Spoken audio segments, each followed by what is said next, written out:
Story 5: Sink or Swim. Discipline, Healthy Competition, and Endurance. Written by Kylan Reynolds. Illustrated by Kanna Reynolds. Narrated by Kylan Reynolds.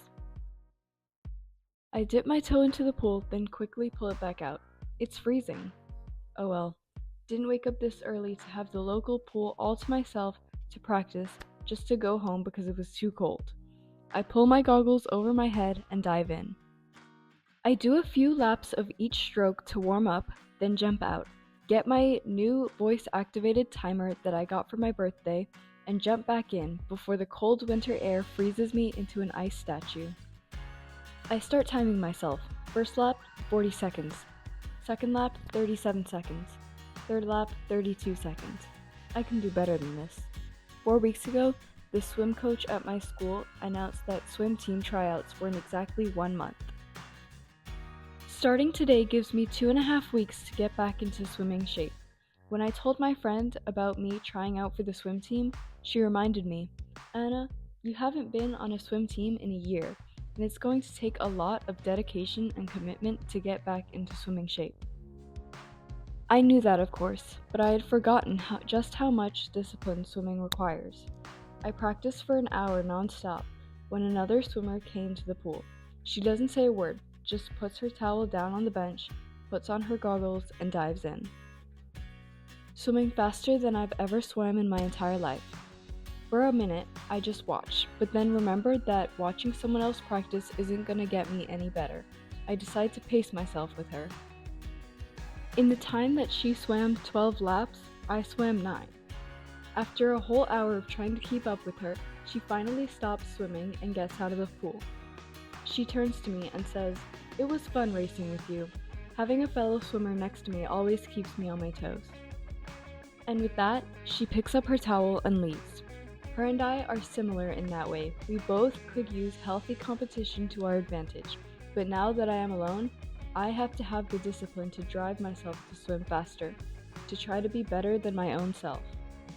I practice for another hour, getting my time down to 27 seconds in a single lap.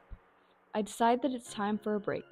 After being at the pool for the next 2 weeks, practicing all of my strokes over and over again, I finally feel almost ready. I keep on feeling my brain telling me I can't do it, but every time, I just push the thought away and concentrate on my next stroke.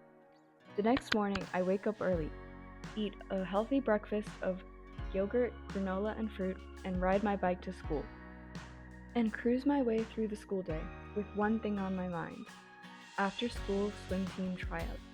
At 3:15, when the school bell finally rings, I race over to the locker rooms to change. The locker room is crowded with a bunch of girls all trying out for the swim team. When I finish changing, I head out to the pool where the swim coach is.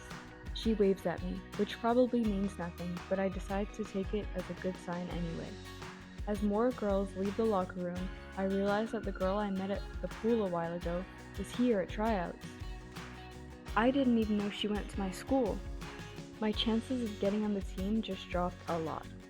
Oh well, I think to myself, might as well try out anyway and give it my best shot. The coach signals for us to get onto the blocks, blows the whistle, and we all dive into the water. My muscles are sore from all that practice, but I start kicking and stroking my arms anyway. I saw the girl from the pool 2 lanes away from me, which only motivates me to swim faster. The coach told us before we got in the water that all we had to do for the tryouts was swim 20 laps, any stroke or any swimming style, as fast as we could. I chose the freestyle stroke, since that is how I swim the fastest. On my 19th lap, I realized I am actually not in last place. In fact, I am in 3rd place, just behind the girl from the pool and one of her friends. When I hit the wall, I nearly collapsed with relief. I did it! I finished 3rd! Still, I try not to get my hopes up as we climb out of the pool and wait for the coach. As all of us are drying off with our towels, we see the swim coach walk out of her office with a clipboard in her hand.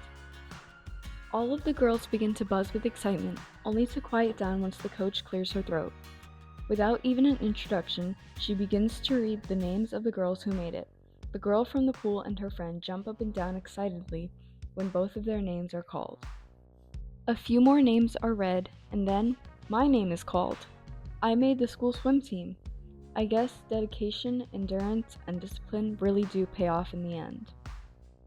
Checkpoint 5, Question 1. How can having physical endurance help you to do things like homework or chores? Checkpoint 5, Question 2. How does seeing the girl from the local pool swimming faster help Anna to push herself more? Checkpoint 5, Question 3. What do you think would have happened if Anna had not had the dedication to practice despite the water being so cold? Please leave your responses in the comments. Please help me to measure the impact of this service project by liking this video, sharing it with others, and most importantly, completing the quick survey linked in the bio in the caption below. Thank you.